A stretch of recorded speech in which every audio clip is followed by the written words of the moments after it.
परमात्मा कहाँ है? हसीद फकीर हुआ बालसेन। उससे मिलने कुछ और हसीद फकीर आए हुए थे। चर्चा चल पड़ी, एक बड़ी दार्शनिक चर्चा, परमात्मा कहाँ है।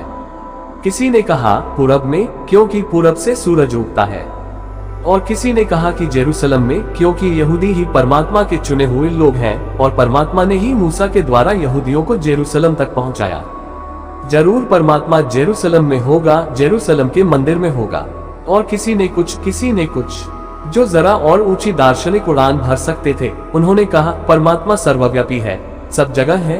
ये क्या बातें कर रहे हो, जेरूसलम की पूरब? परमात्मा सर्वव्यापी है, सब जगह है। बालसेन चुपचाप सुनता रहा।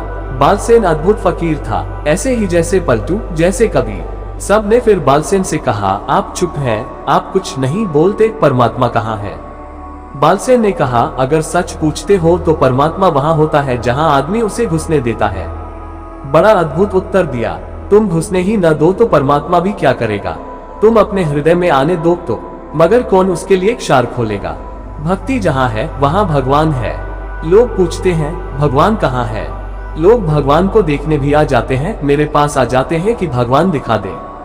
जैसे अंधा प्रकाश देखना चाहे, जैसे बहरा संगीत सुनना चाहे, जैसे गूंगा गीत गाना चाहे, बिना इसकी फिक्र किए कि मैं अंधा हूँ, कि बहरा हूँ, कि गूंगा हूँ।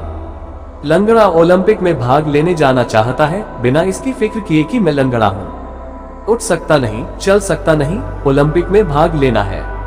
पूछते हैं लोग ईश्वर कहाँ है? मैं उनसे कहता हूँ ये सवाल ही मत उठाओ, पहले ये बताओ भक्ति है। वे कहते हैं भक्ति कैसे हो? पहले भगवान का पता होना चाहिए तो हम भक्ति करेंगे। इस भेद को ख्याल में रखना। परमात्मा का पता जो पहले मांगता है फिर कहता है भक्ति करेगा, वह कभी भक्ति नहीं करेगा, क्योंकि परमात्मा का पता भक्ति के बिना चलता ही नहीं।